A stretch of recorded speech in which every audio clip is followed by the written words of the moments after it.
Alstom est le site le plus important pour les TGV de la bourse, ici que site d'excellence et site de construction des premières rames TGV de l'avenir. Et c'est une fierté pour tout le monde et pour tous ceux qui aiment les mobilités respectueuses de l'environnement et ce qui est le plus technologiquement avancé. Car les TGV produits ici sont des TGV vendus dans beaucoup d'autres pays dans le monde, récemment au Maroc par exemple, et ces TGV-là vont être la nouvelle génération qui va être mise en place à partir de février 2026. Comment faire en sorte que les infrastructures, comme on dit, c'est-à-dire les voies ferrées, les équipements, les rames dont nous avons besoin puissent être financées. Et j'ai demandé à Dominique Bussereau, en vertu de son expérience qui est grande et précieuse pour nous, d'être le coordinateur de ces financements nécessaires pour nos grandes infrastructures. C'est un sujet que j'aime bien. Comme ancien ministre des Transports, j'ai été aussi à Bercy, donc je connais les contingences financières.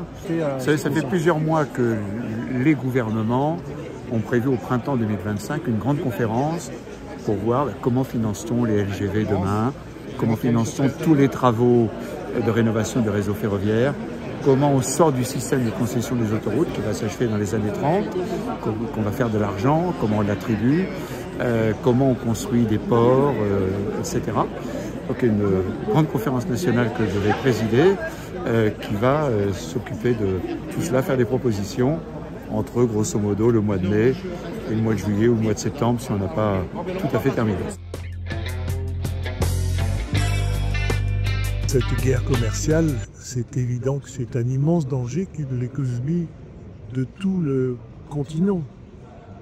Nous croyons que c'est pas un immense danger pour l'économie américaine, parce que les consommateurs américains vont boire cher, parce que les droits de douane, ça augmente le prix des produits. Donc vous allez avoir un risque d'inflation très important et le risque d'affaiblissement de l'économie européenne et française. Il est évidemment inscrit aussi en guerre commerciale ne sont pas. L'idéal pour que les choses marchent, c'est une grande fluidité du commerce à condition que tous les acteurs sur la même zone aient les mêmes devoirs, les mêmes règles, les mêmes principes et les mêmes demeures.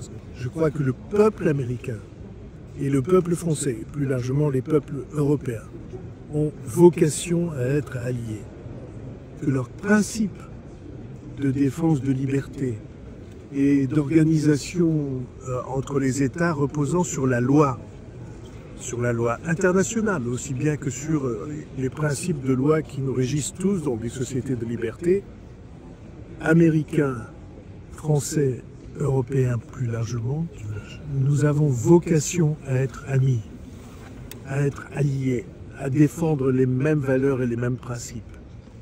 Et il faut que vous vous représentiez quel traumatisme ça a été pour beaucoup d'Européens et beaucoup de Français de découvrir que leurs alliés pouvaient tout d'un coup renoncer à la solidarité et sur laquelle ils comptaient, ils comptent. Il faut que vous mesuriez que parmi les États européens, et notamment les États européens membres de l'OTAN, les États-Unis assurent 75% de la production des matériels militaires utilisés ou utilisables. 75%. Et tout d'un coup, ce choc-là, mais ce choc-là, il a été le choc du Canada aussi. Jamais un dirigeant canadien n'aurait imaginé que puisse être envisagé par un président américain autre chose que la liberté du Canada et la solidarité avec lui. Et c'est le cas Danemark, c'est un membre de l'OTAN et les déclarations du président des États-Unis sur le Groenland, ce sont des chocs inattendus que personne n'avait imaginé. Le choix que le président des États-Unis a fait de la guerre commerciale à base de droits de douane, c'est un choix, c'est un terrible signal pour l'industrie, pour l'agriculture, pour la viticulture, pour les vins et spiritueux. C'est immense.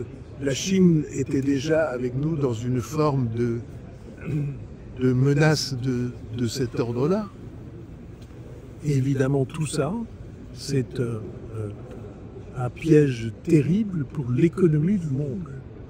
L'économie du monde, c'est même règles, respect réciproque et liberté des échanges, à condition que les principes et les règles soient les mêmes. Comme ça que ça devrait marcher. Et donc c'est un terrible signal, terriblement inquiétant pour l'économie américaine et pour l'économie européenne.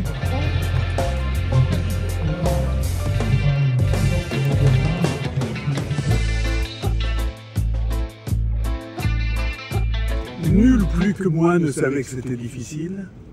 Je l'avais dit le jour de cette nomination. J'avais dit, on a devant nous un Himalaya. L'Himalaya, c'est une chaîne de montagne qui fait 2000 km de long et il y a 10 sommets de plus de 8000 mètres. Alors j'ai eu l'occasion de vérifier depuis le début qu'en effet c'était assez escarpé. Mais je n'avais jamais pensé le contraire.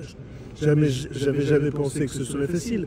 On n'avait pas de majorité, on n'avait pas de budget et le gouvernement venait d'être renversé, précisément le gouvernement de Michel Barnier, précisément parce que il avait essayé de trouver des équilibres. Il était capital d'obtenir un budget, je crois que ça s'est fait. Il était capital d'obtenir un changement d'ambiance pour que tout le monde mesure que on pouvait rassembler sur un chemin nouveau, en tout cas obtenir une espèce d'attention bienveillante, même de la part des gens qui n'étaient pas d'accord avec.